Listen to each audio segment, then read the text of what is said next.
and I have a brief statement I'd like to share with you at this time. On Tuesday, October 22nd, 2013, at approximately 3:14 in the afternoon, two deputies from the Sonoma County Sheriff's Office were involved in a fatal incident in which the deputies encountered what they believed to be an armed subject in the area of Moreland and West Robles Avenue in Santa Rosa.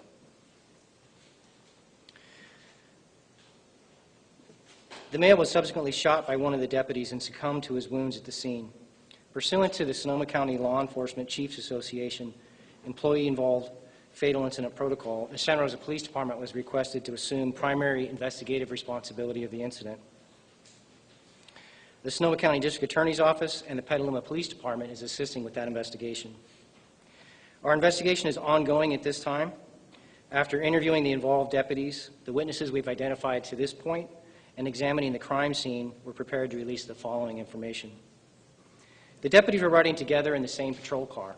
They were driving a marked Sonoma County Sheriff's Office patrol car, and they were wearing their standard patrol uniform.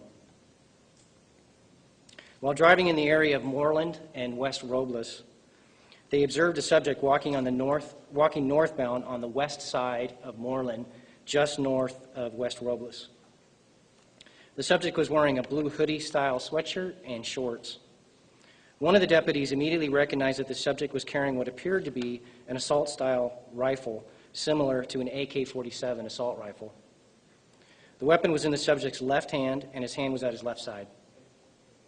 The deputies immediately called for emergency assistance from other deputies in the area, and they broadcast their location. The deputies continued north through the intersection and pulled over into the southbound lanes and stopped their vehicle. One of the witnesses in the area described that he saw the vehicle's overhead rotating lights on, and he heard the siren come on briefly. Both deputies exited their vehicle but maintained cover behind their opened doors. One of the deputies shouted at the subject to put the gun down. A witness in the area reported that he heard the deputy shout 2 times, "Put the gun down, put the gun down." Initially, the subject's back was toward the deputies. When the deputy shouted at the subject began to turn toward the deputies.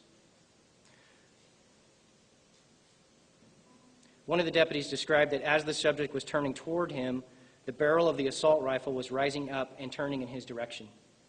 The deputy feared for his safety, the safety of his partner, and the safety of the community members in the area. He believed the subject was going to shoot him or his partner. The deputy described that he's aware an assault weapon of this type is capable of firing a bullet that can penetrate his body armor, the metal exterior of his car, and the walls of the residential houses behind him. The deputy then fired several rounds from his service weapon at the subject, striking him at least 1 time. The subject immediately fell to the ground. The deputies approached the subject, handcuffed him, and immediately began life-saving measures. They called for emergency medical response, and both fire and ambulance arrived within minutes. Andy Lopez Cruz, age 13, died at the scene. An autopsy is scheduled for Thursday, October 24th, 2013. Recovered at the scene was a replica AK-47 assault-style rifle and a replica of a handgun. The rifle was located on the ground next to the subject. The handgun was located concealed in the waistband of the subject. The rifle had a brown stock and foregrip and a dark-colored plastic body. It did not have the traditionally orange tip of a replica firearm. The handgun was clear plastic and did have the orange tip on the barrel.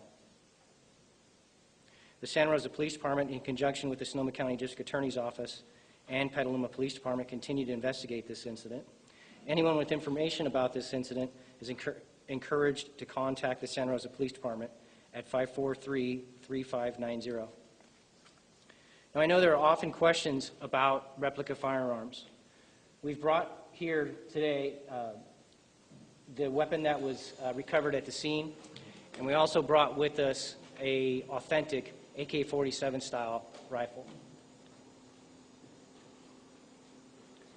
The first weapon we're going to show you is the authentic AK-47 style assault rifle.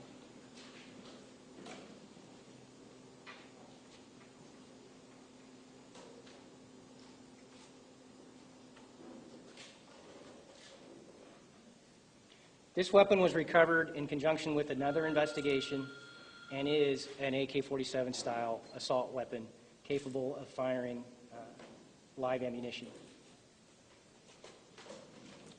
Next, we're going to show you the weapon that was recovered at the scene. And again, our interest in showing this is simply to demonstrate that the weapon looks very much like the authentic weapon.